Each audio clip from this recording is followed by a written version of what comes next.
About 5 years ago, my now estranged daughter, Ed, cheated on her boyfriend, Brad, and got together with a guy, Ken. He quickly started isolating her from family and my husband and I from her kids. Brad had moved back to his home state devastated after the breakup. I discussed red flags her. I let her know we are here for her and concerned. Her and Ken suddenly took off and moved to another state. For 5 months, my husband and I worried about her and the kids as we had n//c at all with them. One day CPS showed up at our door with the oldest child. He was obviously injured from abuse that was reported by the school. We had no idea they had moved back to the area. We agreed to take them in. The next 20 months were traumatic, complicated, emotional, and difficult for everyone. Through it we re-established a relationship with the older child's dad, Dan. Daughter failed to comply with her plan and remained with Ken. Dan worked hard to get custody of his child and he gave Ed scheduled weekly phone calls. She called oldest child 2x nothing since. We agreed to permanent custody of youngest. In the process, I put aside the hurt Ed caused and agreed to scheduled weekly phone calls and supervised visits in person when schedules allowed. Legally, any or no contact is at my sole discretion. Ken was not allowed to interfere //attend. Ed quit calling //scheduling visits after 3 months. I reset the call schedule to 1 month. No calls. 6 months later she calls and wanted me to drop everything for a visit the following day. I couldn't because I had to go back to work. Calls stopped again. She left Ken, has a new BF. I know nothing else about her life / whereabouts. She started calling again about a year ago and I let her know that if she was consistent with her monthly scheduled calls, we would move towards weekly calls again. She called 2 months in a row, skipped a couple months, then called 2 more months in a row. Last one happened to be night before child's birthday. She asked him what he wanted for his birthday. He said a call from her. The next day, as he blew out candles, he said, "My mom is gonna call now." He had the biggest smile on his face. Call never came. He refused my offer to call her. We survived an emotional meltdown. Next month, no call, just a text after with a lame timing excuse as to why and sorry about the birthday call, she didn't feel well. Following month, I get a text that Ed feels ill again, won't be calling. I am beyond frustrated at this point. I have looked past her refusal to rebuild a relationship with us, but when it comes to the kids my heart aches for them. Hey race where I might be the I responded, parents do not get sick time. We all had COVID recently, including me, and I still took care of the children. If you do not have any time for him once a month, I don't want my time wasted with your excuses. Of course, calls stopped again. Usually for Thanksgiving, we head out to go see family. Someone else always hosts. We typically help sponsor the host by paying for cleanup, etc. Our home is just too small to host the 30+ folks who typically show up through the day. This year that's obviously not happening. Other than us talking about not doing the usual, Thanksgiving didn't come up until yesterday. My kids have the week off from online school, and I was doing a puzzle with them before dinner when my husband walks in after work and says, "So did we get a turkey?" I looked at him and said, "Well, I know I didn't." "Did you?" He stared at me blankly and said, "No." "What do you mean? Do we need to get one still? Is it being delivered?" I shrugged and said, "I don't know nothing about no turkey." The kids and he looked so confused, so I helped them along and said, "I didn't buy anything. I didn't plan anything. No one said anything to me about Thanksgiving. Nobody offered to help meal plan, cook anything, do anything." He blew up yelling at me about how I should have obviously known. I said, "Why? I've literally never planned or made a Thanksgiving dinner in my life. The most I've ever done was help clean up or maybe peel the potato." I asked him why didn't he plan anything, why didn't the kids plan anything? Why is everyone waiting until the last minute and dumping it on me? He just sputtered and yelled and stormed off to his office and left me with the kids. We all had dinner, the kids cleaned up, and I was relaxing with some wine and a book after they all went to bed. My husband tore into me about how he can't believe I left this all to the last minute. Now there will be no Thanksgiving. How could I be heartbroken to do this to the kids, etc. So I just looked at him and said, "Why didn't you plan? Why did you wait to the last minute to ask me? He told me I was being a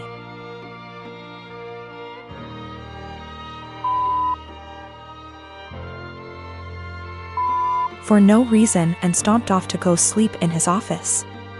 He left without saying a word this morning. I followed up with my kids and asked them if they wanted Thanksgiving. They said they didn't care because the food isn't that good most of the time anyway. I work as well. We split chores, but there's no hard line. I do some, he does some. We both cook, and the oldest cooks as well. I just don't get why Thanksgiving is on my plate. Why, just because I'm a woman? A lot of people seem to think that my kids are like toddlers or something. They're old enough to help make the menu for dinners, help with cooking, etc. Anyway, I told my husband that if he wants to do some traditional Thanksgiving with all the fattening, carby, salty, beige food, he can go ahead and plan it and I'll help in the same capacity as always. If he wants me and the kids to cook something together, aka a normal, average Thursday, I'll continue with what was scheduled. The kids genuinely do not care. Thanksgiving doesn't mean anything to them. One of them has been asking for us to stay home for years.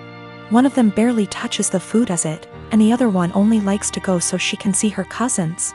And she sees them all the time anyway. The middle kid already dug out another puzzle for us and they're just happy they're off school. Also, we don't do Christmas. My twin sister, May, and I are identical. At the end of our first year of college, I was in a car accident, and I ended up with a facial scar and major trauma. I started seeing a therapist because of the nightmares and the fact that I was panicking any time I got into a car. That led to me realizing there were some deeper issues, which we worked on. As part of that work, I got a physical. Started working with a dietitian to fix my diet and the smorgasbord of vitamin deficiencies it caused.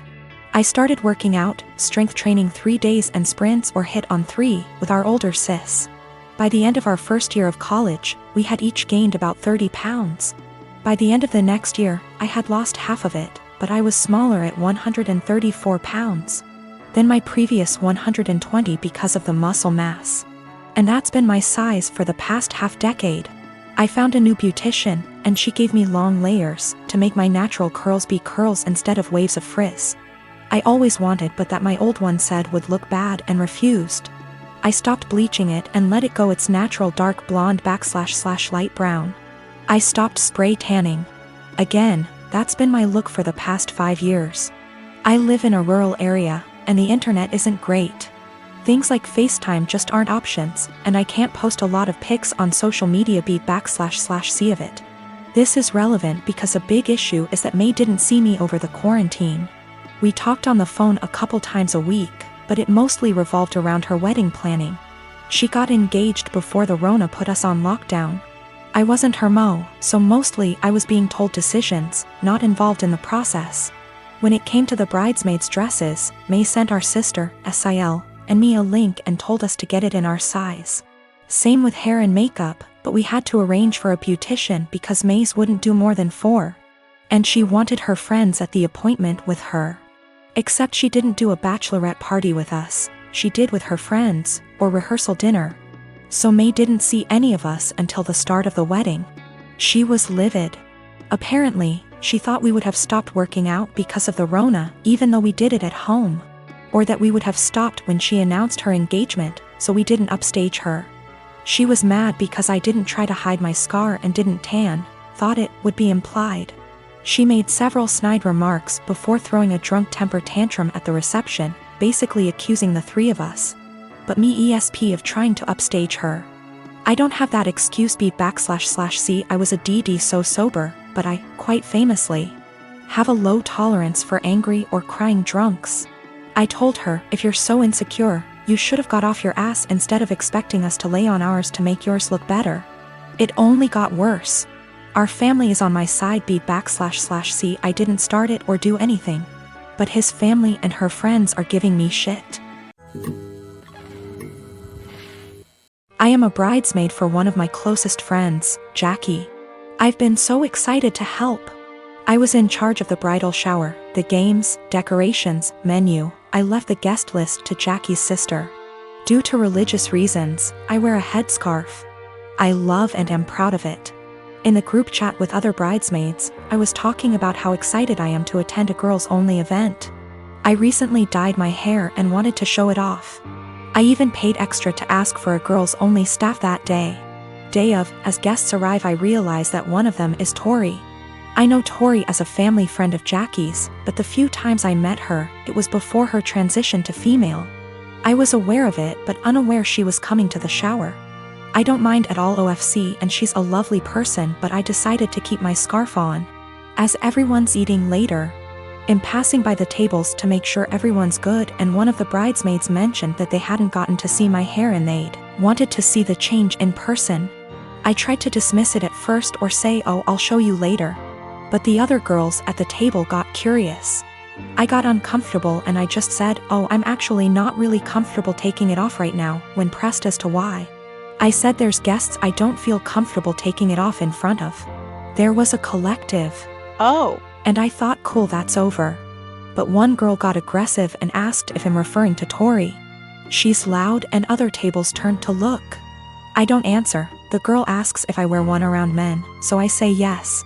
She says there's no men here, so clearly you should take it off. I tell her again that I'm keeping it on. Another bridesmaid defends me and tell the girl to chill out. Tori comes over and says me not taking it off is a slap in the face to her identity. I'm just shocked and had no clue what to do. Eventually Tori and a few girls left saying they felt it was disrespectful. I feel awful that this ruined a beautiful day for my friend. It's causing more trouble with people threatening to leave the wedding over discrimination towards me or towards Tori. I don't think I was in the wrong. Just as Tori can be Tori, I can be me. I feel like it would be the equivalent of me making Tori or someone else adjust for me. I feel like we should just accept and respect each other, rather than be woke one-sided. My question is more about being honest as to why I couldn't. Jackie is on my side, but Jackie's sister is giving her hell for it, saying she purposely left out that detail in the guest list to test me. Jackie says I should have brushed it off and said I was having a bad hair day or avoided giving an answer. I didn't ever mention Tori's name in my answer, and I don't think my answer was rude.